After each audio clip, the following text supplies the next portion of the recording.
Hello everyone, hope you're doing great. Welcome to my YouTube channel.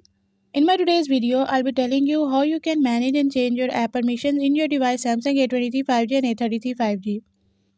So if you want to change or manage app permissions in your device Samsung A23 5G and A33 5G, you have to follow a few steps which I'll be sharing with you in my today's video. But before that, hit the red subscribe button and the bell icon so you are the first one to know when I upload anything new. Now watch this video and you will learn how you can manage and change app permissions.